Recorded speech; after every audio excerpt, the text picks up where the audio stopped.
I should have made a left turn at Albuquerque. I knew I should have taken that left turn at Albuquerque. I knew I should have taken that left turn at Albuquerque. I should have turned left at Albuquerque.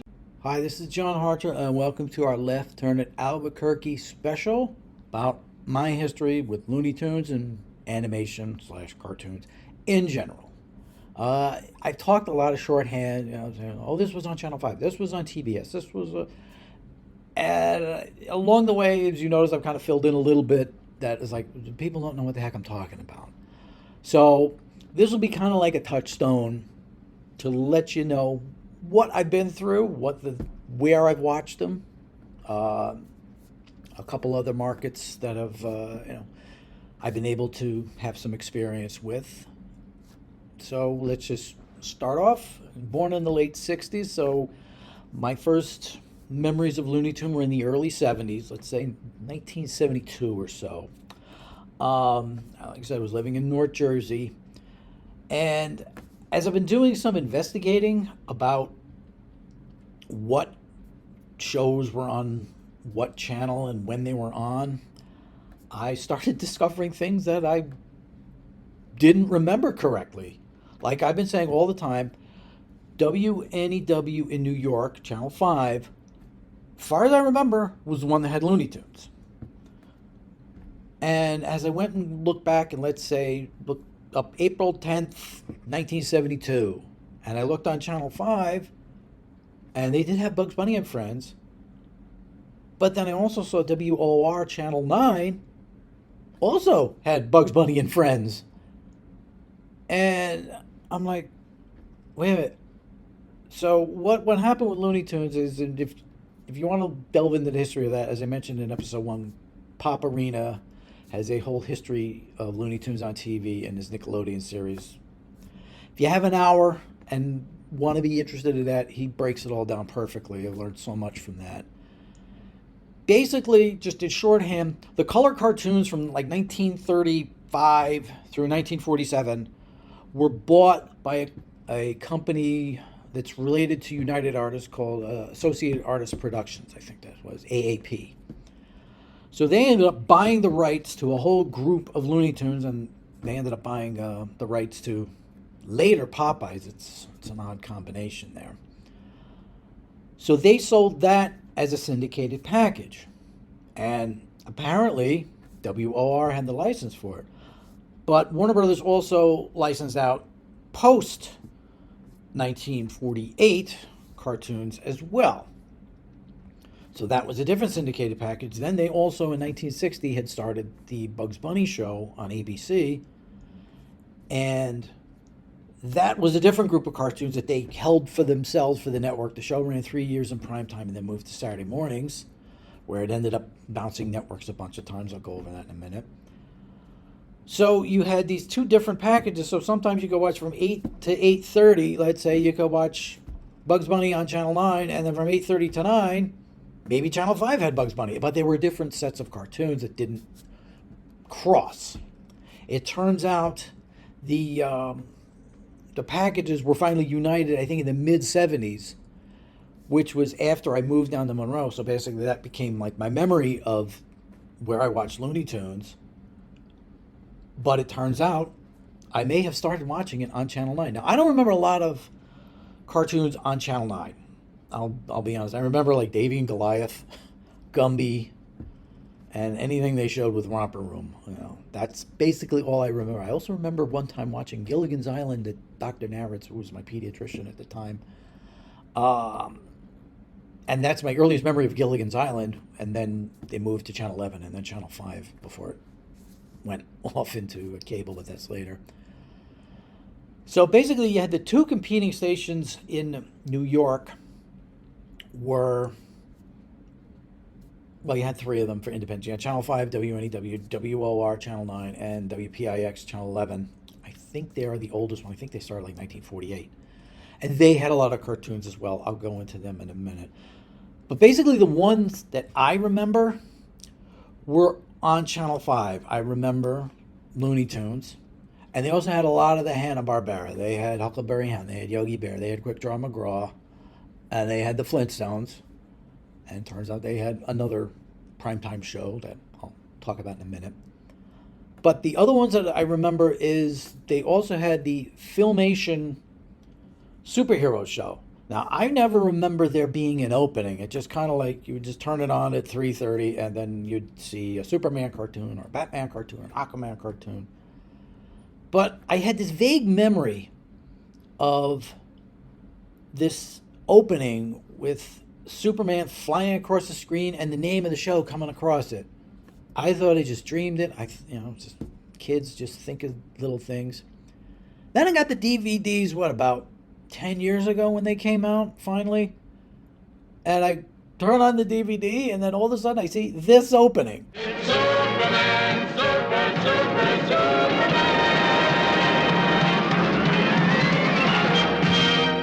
So I didn't dream it. Now, the other superhero show, quote unquote, that they had was they would usually have the Superman, Batman, Aquaman show, and then they follow that with the Lone Ranger cartoon from the early 60s.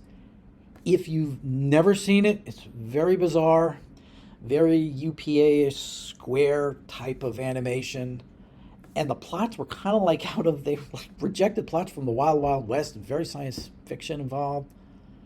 But the opening was amazing. Just imagine watching this as an impressionable 4-year-old.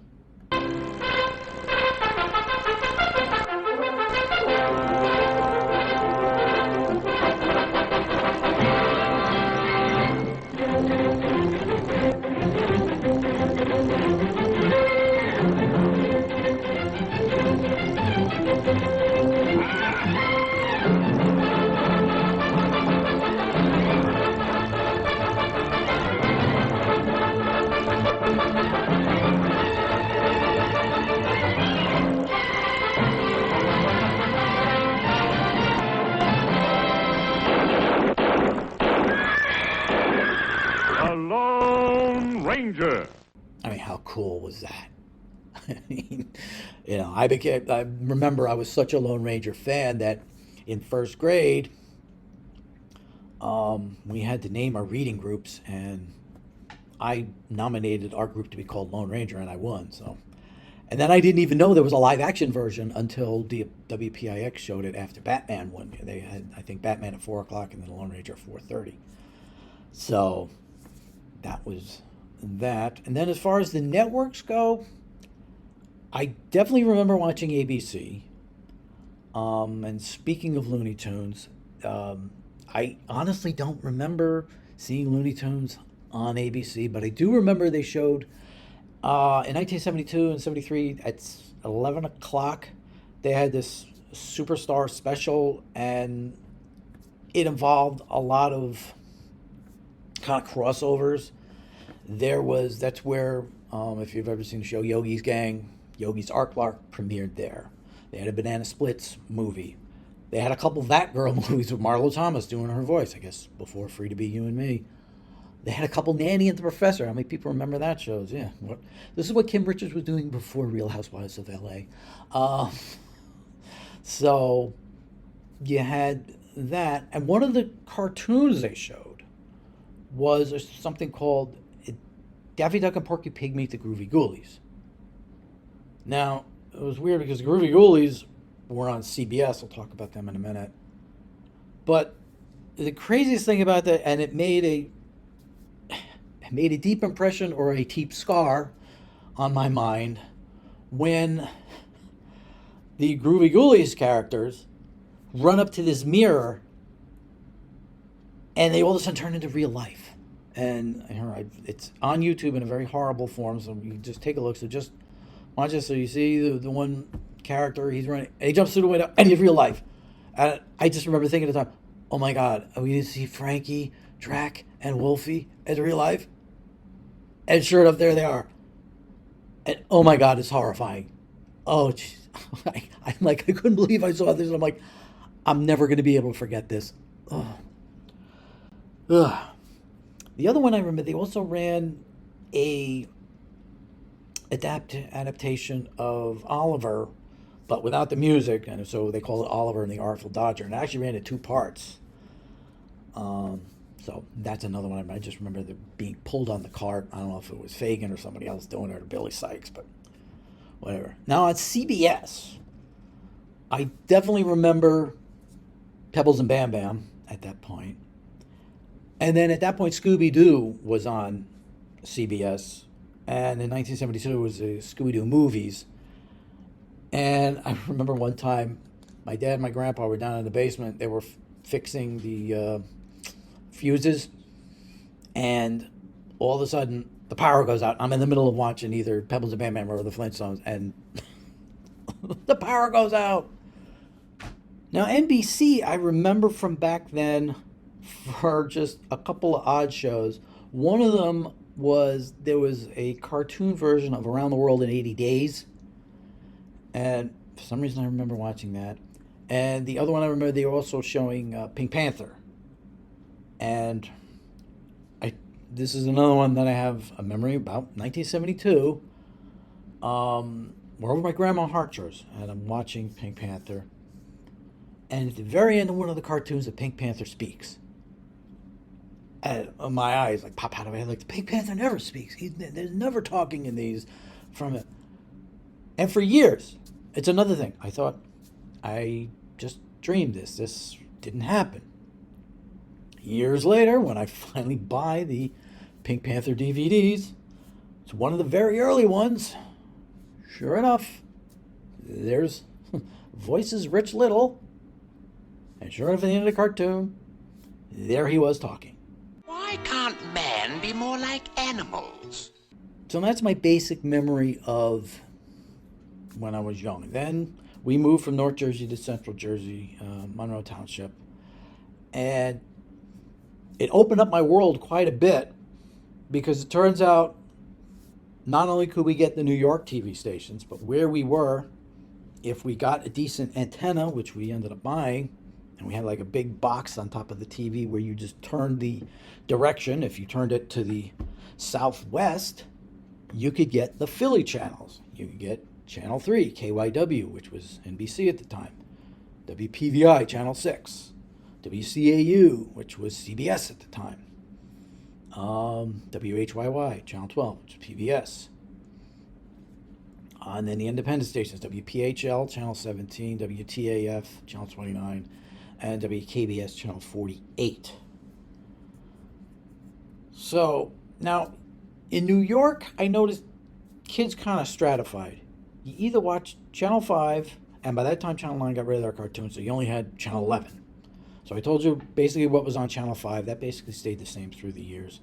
Channel 11 had, their mainstays were Tom and Jerry, Popeye, Mighty Mouse, and the Three Stooges. That's basically what they revolved around. But they ended up getting some Warner Brothers stuff later, too. They got Hanna-Barbera, I should say. They didn't get Looney Tunes until, I think, 1995 with the WB. So eventually they did get Warner Brothers. But as far as like Hanna-Barbera, they had the Jetsons, they had Johnny Quest, and eventually they had Scooby-Doo when that went into syndication. So people would kind of stratify. It's like, well, I'm going to be watching Bugs Bunny. Well, I'm going to be watching Tom and Jerry. You know? Channel 5 also ended up getting Woody Woodpecker later. I don't remember it up in North Jersey, but by the mid-'70s, Channel 5 started showing Woody Woodpecker. Then the weird thing, speaking of Popeye, remember I told you Popeye had the syndicated package. Channel 11 showed the black and white Popeyes and the color ones. So they also had the AAP package. And oddly enough, I don't remember a station ever getting both the Looney Tunes AAP package and the AAP Popeye package. It was one of these things.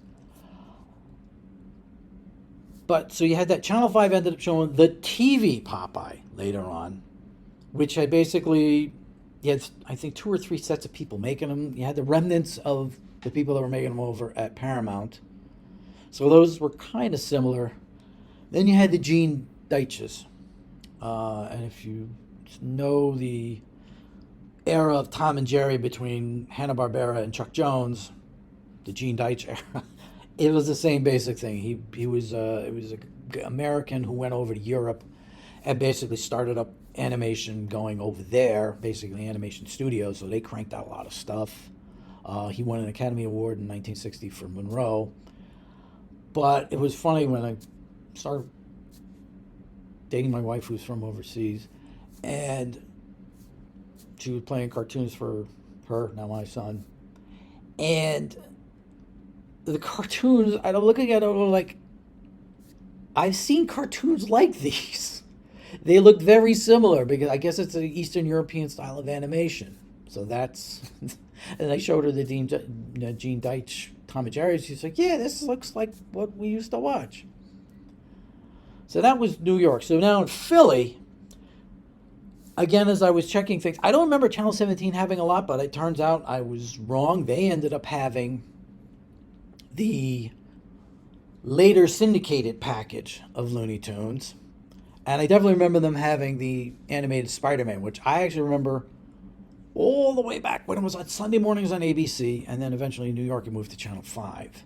But in Philly, it was on Channel 17.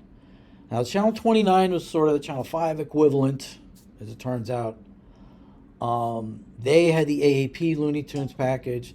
They had a bunch of the Hanna-Barberas, but not all of them.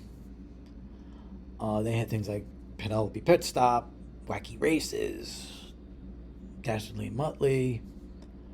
But my favorite era for them was in like 1976, 1977.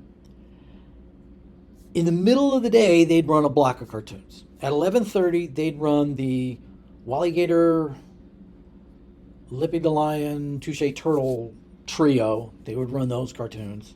At noon, they'd run Bullwinkle, and at 12:30, they'd run the Lone Ranger cartoon. So, like, that was just, you didn't see that later on. It's like TV stations running cartoons in the middle of the day, but it was nice while it lasted. And then it was followed by the Mothers-in-Law. I remember that. Now, Channel 48 had things like, they had Popeye. They had the Huckleberry Hound, Yogi Bear. I think they even had the Flintstones, too. They ended up having Pink Panther, and we actually ended up watching that a lot when we were in high school. So that expanded my horizons that way. Now, one other area where I was able to see cartoons, but not all the time. In fact, I very rarely saw it, but heard about it a lot, was out of the Scranton Wilkes-Barre area. I think I mentioned my family comes from up that area, so when we'd go and visit my cousins, they'd say, oh, you know what I saw in Hatchie Malachi? Like, we saw Deputy Dog. I'm like, what's Hatchie Malachi?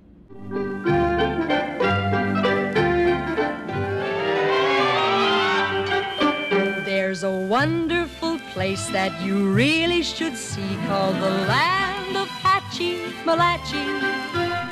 Well, that was on the big station up there, WNEP Channel 16, at 9 o'clock, Monday through Friday, before Regis and Kathy Lee. They had an hour-long cartoon show. It was kind of their version of Romper Room, where lady dressed up in a nice outfit, and then she wished kids happy birthday, and then they show cartoons. The thing is, we were never there visiting Monday through Friday a lot. We would usually come in on Friday afternoons and stay through like Sunday afternoon and then go home. But a couple times when we were there later, I finally got to see it, and I don't remember seeing any Looney Tunes on there the 2 or 3 times I saw it. But I do remember seeing a Deputy Dog. I do remember seeing Loopy de Loop, the theatrical Warner Brothers Hanna-Barbera. I keep mixing them up since they own them now. So I remember that. And it's funny, for years it was kind of like our own little secret, everybody quiet. But, of course, Scranton burst into the popular culture thanks to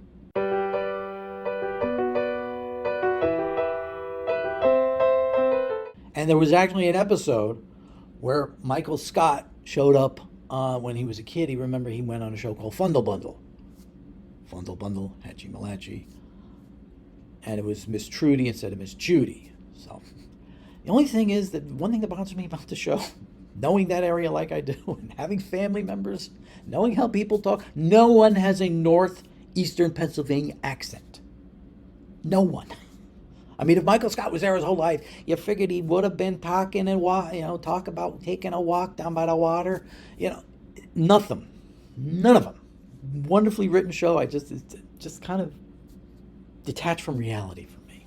So anyway, 1982 came along, and Monroe Township was one of the last areas in New Jersey to actually get cable TV. I mean, it started coming in the late 1980, early 1981. Now, we had something called WHT, where you put a box on top of your TV and it unscrambled a signal, which was broadcast in our area over channel 68, which was a station out of Newark, which was also the home of Uncle Floyd. So it was through WHT that I became an Uncle Floyd fan. So we held out for a year. We thought it was okay, but there were certain movies that didn't show up on WHT. Flash Gordon never showed up on WHT. My buddy Jeff said, "Oh, it's on HBO. You want to come see it?" Yeah, I went over there. Legend of the Lone Ranger never showed up on WHT. Jeff said, "It's on HBO. You want to come on?" So I'd go over Jeff's house to watch it, and then finally my parents said, "Okay, I think we're missing out on stuff." So we got it in like June of 1982. And I remember the first movie I indulged on was For Your Eyes Only, premiered July 1st on... Back then, there weren't exclusives for the most part. There was a couple HBO exclusives, but HBO, Showtime, and we had a thing called Spotlight. They were all showing the same movies. So I think I watched For Your Eyes Only every day in July. At least once. It was just kind of the novelty of it. But what we were also able to do is see all the other channels. Like we got to know WGN out of Chicago, and they had an interesting set of cartoons. They didn't have Looney Tunes, but they had, I know for one, they had the bizarre Dick Tracy one from the early 60s. It was basically about all the other characters, including the racist Chinese one. But the big one was out of Atlanta, WTBS. They were called the Superstation. And they did things a little differently. They started at 5 minutes after the hour. So if you got home from school at 3 o'clock and you wanted to watch the Flintstones, you had 5 minutes because it was going to start at 3:05. And that's just it. The movie started at 8:05. Their Superstar Award Theater on Sunday morning started at 10:35. So you always had a chance. Now, so they had kind of a catch-all rotation. Thinking back, they probably had the AAP package, because as I've been going over, this was on TBS. I noticed a lot of them, but for some reason, these three offhand, I know I didn't remember seeing on Channel 5 at any point. Maybe they were on Channel 9, but I never remember seeing A Wild Hare, the first Bugs Bunny. I never remember seeing it on Channel 5. The Unruly Hare, the Frank Tashlin one. And The Big Snooze, the last Bob Clampa one. I think there's like one other that I never saw there, but I ended up seeing on TBS and then maybe a little bit off of Channel 29. Then they also had the Flintstones, and their catch-alls also had Tom and Jerry. So they had the Looney Tunes and the MGMs. So they were like, that was kind of like the first idea of the merger. I wonder if that like gave Ted Turner the idea of, let me go buy that, you know.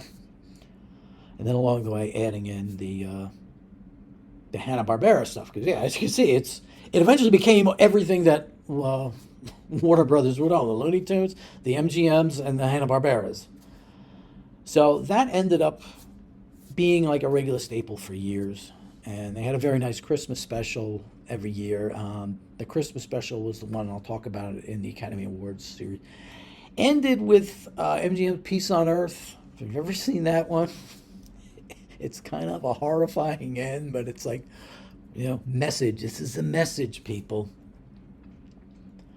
So that helped expand there. And then later on, Nickelodeon in 1988 picked up Looney Tunes, as they mentioned, and they showed a bunch of odd ones. Now, they kind of showed a lot of the early black and white Porkies, and then a lot of the later Daffy and Speedies. It's like, and there was a couple in betweens, like they showed Bugs Bunny's Which is Which we're not going to be watching anytime soon. It's one of those. But anyway, it'll be part of a story that I'm going to tell in the fall when we do the Mouse Chronicles. It's kind of like, it kind of encapsulated what we felt when we saw a certain opening. So anyway, then I grew up and had to go to work and go to college, and so that was that. So I didn't really, watch cartoons much, just occasionally. But as they came out on DVDs, I picked them up along the way. Then in 2007, we had a fire at our house, so we had to kind of decamp for a couple months while it got rebuilt. Thankfully, everybody was okay. Barely anything got lost. My sister got upset when I kept asking because I was up in North Jersey at the time. And I kept asking, "Are my guitars okay?" They were fine. But it took them a few months to rebuild the house, so my parents ended up staying in Jamesburg, next town over.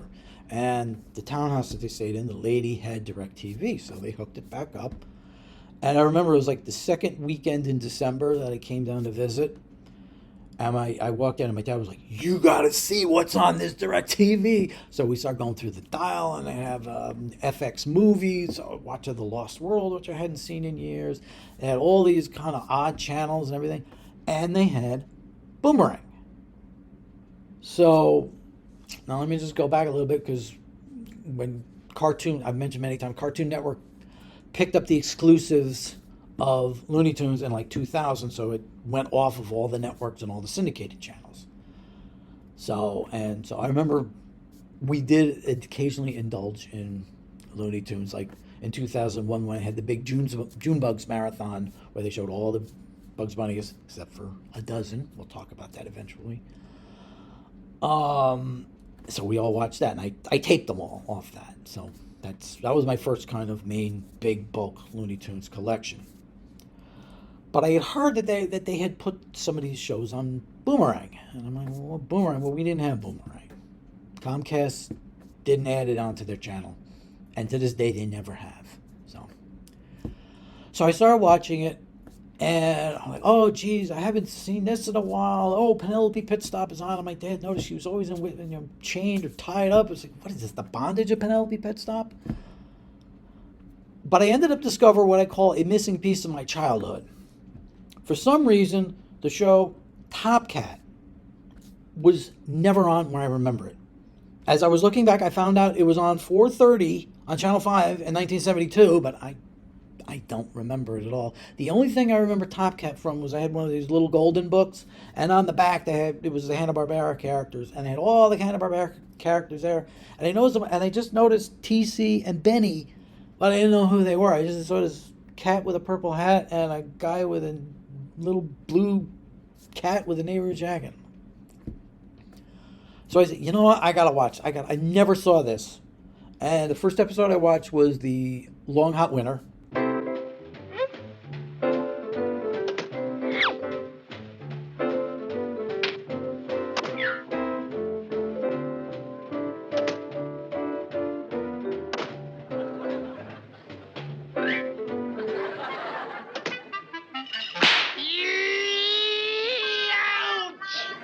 And it's now become a tradition in our house that right around that time, anywhere from the 14th or the 17th, whatever the Saturday is, like before Christmas, at 7 o'clock, because that's when it was on Boomerang, we watch The Long Hot Winter.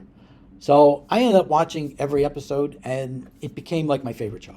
It's like I would look forward to going on the weekend. I'm like, okay, what? And I got to the point where I'm like, so by February, I ordered the DVD set. So and then in March for Lent, I kind of made it like, okay, this is 30 episodes over 40 days. I can do this. So that's become like my favorite show. And I'm thinking about doing a recap on it maybe this year, but I'm hoping definitely by next year. But I'm thinking I might be able to fit it in this year, provided Collector's Choice doesn't mind for it doesn't come out. So that became a vital part. So it's like, and then finally Boomerang ended up getting the Looney Tunes along with Cartoon Network, and they shifted back and forth. And Boomerang became basically the main home of Looney Tunes, because Looney Tunes eventually on Cartoon Network really only got to like half an hour. I remember I told the story about in 2014 Looney Tunes was on Cartoon Network from 6 to 6:30 in the morning, and that was kind of it. So it's like if you wanted to watch Looney Tunes, you had to go to Boomerang. So then around 2018, I noticed they were running it like in an hour block, and I kept noticing the same cartoons over and over again. I'm wondering if they were maybe narrowing the rotation. Then about 2019, they expanded the block to 2 hours, and as my son and I were watching, we began noticing the same cartoons over and over again. And eventually we realized they were running in 2-hour blocks of the same cartoons over and over and over again. Now eventually we figured out it got to 10, and I demarket the last show came out, the day that I first saw it was July 4th of 2019. So I call that the July 4th episode. So now, thanks to the internet, I finally have a spreadsheet of all 10 of these episodes. So here it is. And here you go. Now, basically 1 through 8, I just kind of just randomly put them. You know, just kind of like, okay, this was there. Episode 10, you can see is the 4th of July show. Now, episode 9 is interesting.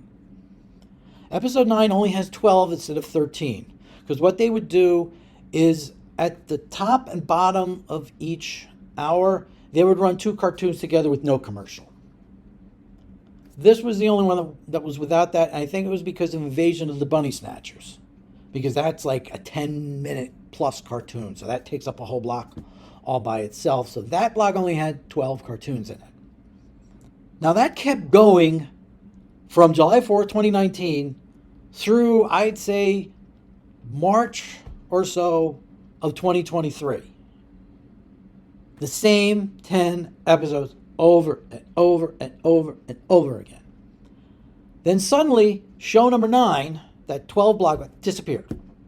They stopped showing it. So instead of 10 episodes over and over and over again, it became 9 episodes over and over and over again. And I'm like, geez, man. I remember one time I went over to my mom's, and I flipped it on, and Off and an Orphan is on. And I said, oh, Corn on a Cop's going to be next. And sure enough, Corn on a Cop comes out. She's like, how do you know? I'm like, this same block has been running for 2 or 3 years already. So then over the summer, last summer, about a year ago, they changed the way that they allocate their timing a little bit. So if, like, for example, if you were trying to record things on DirecTV, you'd have these 8-minute blocks of cartoons. Then they switched it to 10-minute blocks, which meant they added in some more commercials.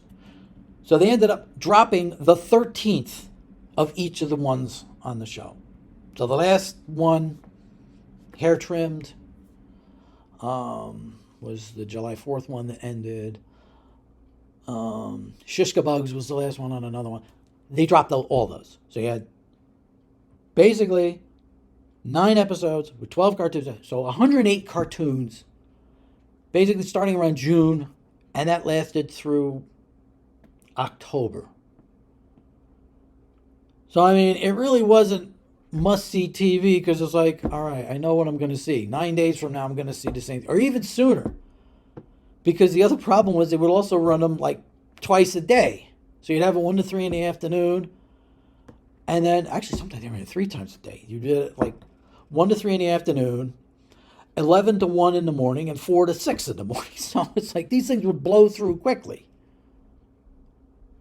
Then finally, as I mentioned, as I had the update, for Halloween, Boomerang started adding some cartoons. And this kept up through Thanksgiving, unannounced at Christmas, but they added some in for that later on. Then the famous Lasts and Firsts. Then along the way, you had Chinese New Year, President's Day, Valentine's Day, the Oscars, St. Patrick's Day. And then we had the big Easter double shot and then the April Fool's Day editions. So Boomerang expanded their pool of shorts to take from, and then along the way somewhere they started running everybody. They started running Looney Tunes, Tom and Jerry, and Popeye, all like just alphabetically, roughly. I'll get to that in a second. So now I've listed them out, and it looks like it's around 230 or so, which is about a quarter of the Looney Tunes catalog, between a fifth and a quarter. somewhere in there. Now, they're running them very oddly. They run like 1 hour sort of normally. They're now back to 2-hour blocks, sort of. 1 hour they run like the normal alphabet all the way through, and then the next hour is a different section of the alphabet, and sometimes they run them backwards, sometimes they run half an hour of one letter, half an hour of another. It's very bizarre, but at least it kind of mixes things up a little bit. But in general, we just completed a full rotation from April 11th through May 10th. So, finally, as I've teased for months, I know it's going to be a little boring, but I'm going to read off everything that Boomerang has been running and has had in rotation sometime this year. They've dropped a few here and there. They've missed a couple. The weirdest one was the latest round. They dropped all the P's, but I already looked ahead, and the P's are going to be back, I think, next week. So, whatever. Now remember, they're also counting the letter A and the word the as a part of these things. So, for example, all the A cartoons are at the beginning. All the cartoons are under T, except for one. I don't know why, but it's clearly the in it, but I'll mention when I get to it. Okay, so let me see if I can rattle these off without boring you totally. 14-carat rabbit, a fractured leghorn, a ham and a roll, a hair grows in Manhattan, a kitty's kitty, a pest in the house, a pizza Tweety Pie, a star is born, a streetcar named Sylvester, a tale of two kitties, a wild hare, a witch's tangled hair, acrobatic bunny, a haunting we will go. I don't know, shouldn't that have been Ailer? But there's a hyphen in there. All a bird, all fouled up. Along came Daffy, ant pasted, apes of wrath, baby bottleneck, baby buggy bunny, ballot box bunny, Barbary Coast bunny, baseball bugs, baton bunny, bedeviled rabbit, be prepared, beep beep, bell hoppy, bewitched bunny, big top bunny, bill of hair, birds anonymous, birds of a father. Hang on, next page. Blooper bunny, bonanza bunny, boobs in the woods, Boston quacky, box office bunny, broomstick bunny, buccaneer bunny, buckaroo bunny. I think that should be buckaroo bugs. Anyway. Bugs and thugs. Bugs Bunny gets the boy. Bugs Bunny rides again. Bunker Hill Bunny. Bunny hugged. Bugs Bunny's a Christmas Carol. Now, they didn't run this the last rotation, but it is coming up in about a week or so. Canned Feud. Carrot Blanca. Cat's Away. Cat's Paw. They had that under the, but if you watch the cartoon in the title, there's no the there. But anyway. Chariots of Fur. Claws for Alarm. Claws in the Least. Compressed Hair. Corn on the Cob. Cracked Quack. Crowing Pains. Sorry. Daffy Flies North. Daffy's in Trouble. Designed for Leaving. Devil May Hair. Dog Pounded. Don't Axe Me. Don't Give Up the Sheep. Doe for the Dodo. Dr. Jekyll's Hide. Drip Along Daffy. Duck Amuck. Duck Rabbit Duck. Duck Dodgers in the 24th and a half century. Duck Dodgers in the Return of the 24th and a half century. Duck Dodgers in Attack of the Drones. Dumb Patrol. Falling Hair. Fast and Furious. Feather Buster. Feather Dusted. Feed the Kitty, which is, I believe, the only one of the Puppy Bowl cartoons that did get added to the regular rotation. We don't have Feline Frame Up. Cat Feud, I think is the other one. And I thought I saw Kiss Me Cat at one point, but it wasn't in the recent rotation. So anyway, back to we go. Fish and Slips, Full Coverage, Foul Weather, Foxy by Proxy, Freeze Frame, French Rarebit, Fright Before Christmas, From Hair to Eternity, From Hair to Air, Gift Wrap, Go Fly a Kit, Go for Broke, The Greyhounded Hair. Yeah, see, it's under G, but it has the in front of it. Clearly has the in front of it. It's right there on the cartoon. Guided Muscle, Hair Raising Hair, Half Fair Hair, Hair Loathing in Las Vegas, Hair Breath Hurry, Hair Brush, Hair Remover, Hair Splitter, Hair Trimmed, Hair Devil Hair, Hairless Wolf, Hairway to the Stars, Hawaiian I, Heaven Sent, Henhouse Henry, Hip Hip Hurry, His Hair Raising Tail, Holiday for Drumsticks, Holiday Highlights, Hollywood Capers, Honey's Money, Hook, Line, and Stinker, Hop, Look, and Listen, Hoppy Days, Hot Cross Bunny, Hot Rod and Reel, Hide and Go Tweet, Hide and Hair, Just Plain Beep, Nightmare Hair, Nighty Night Bugs, Leghorn Swoggled, Lickety Splat, next page. Life with Feathers, Lighter Than Hair, Lighthouse Mouse, Little Boy Boo, Little Go Beep, Little Red Riding Hood, Little Red Walking Hood, Long-Haired Hare, Mother Was a Rooster, Mouse and Garden, Museum Scream, My Bunny Lies Over the Sea, Napoleon Bunny Part, No Parking Hare, Orphan and Orphan, One Froggy Evening, Pest for Guests, Plop Goes the Weasel, Porky's Duck Hunt, Porky's Romance, Portrait of the Rabbit as a Young Bunny, Prince Varmint, Quack Shot. Let me get the rabbits all in a row. Rabbit Fire, Rabbit Hood, Rabbit of Seville, Rabbit Rampage, Rabbit Seasoning, Rabbit Transit, Rabbit's Feet, Rabbitson Crusoe, Raw Raw Rooster, Ready Set Zoom, Rhapsody Rabbit, Robin Hood Daffy, Robot Rabbit, Roman Legion Hare, Reuben Bird, on to the S's. Sandy Claus, Satan's Waitin', Scaredy Cat, should say. Sheep Ahoy, Shiskabo, Shot and Bothered, Slick Hair, Snow Business, Soup or Sonic, Spaced Out Bunny, those two are from the same special. Stewed for a Mouse, Stop Looking Hasten, Strangled Eggs, Stupor Duck, Super Rabbit, Superior Duck. Now to these. The Abominable Snow Rabbit, The Case of the Stuttering Pig, The Dixie Fire, The Ducksters, The Great Piggy Bank Robbery, The Harebrained Hypnotist, The Iceman Ducket, The Jet Cage, The Last Hungry Cat, The Million Hare, The Night of the Living Duck, The Old Gray Hare, The Phantom Ship, The Prize Pest, The Slap Hoppy Mouse, The Slick Chick, The Unruly Hare, The Unexpected Pest, The Upstanding Sitter, The Wearing of the Grin, The Wizard of Ow, The Windblown Hare, The Wisecracking Duck, The Yoke's on You. Whew, boy, this is a life? To Hare is Human, Two Hop to Handle, Tortoise Beats Hare, Touche and Go. Too bad there's no Tortoise Beats a Hare. Anyway, Tortoise wins by a hair. They don't show that. Anyway, Touche and Go, Transylvania 65,000. Tree Corner Tweety, Tweety Pie, Upswept Hare, Wabbit Trouble, Wackakee Wabbit, Walkie Talkie Hockey, Water Everywhere, War and Pieces, Weasel While You Work, Wet Hare, What's Opera Doc, What's Up Doc, Wild Over You, Yankee Doodle Daffy, You Were Never Duckier, Zip and Snort, Zipping Along, and Zoom and Board. I have here, it's 228 cartoons. I think I actually added one, so it's close to 230. So, you now actually have a decent thing to watch. So, that's pretty much my history with Looney Tunes. So that sums it up pretty well. It's kind of wandered a little bit. I may end up speeding this up a bit to not bore you too much. So anyway, next time we're going to be beginning our big event. It's going to be called the Summer of Bugs. And wait for the intro for next time to find out what it's all about. Thanks for watching. Next time, the Summer of Bugs begins with our look at the Bugs Bunny 80th anniversary set, +4. You'll find out what that means next time. I'm John Hartra. Thanks for watching.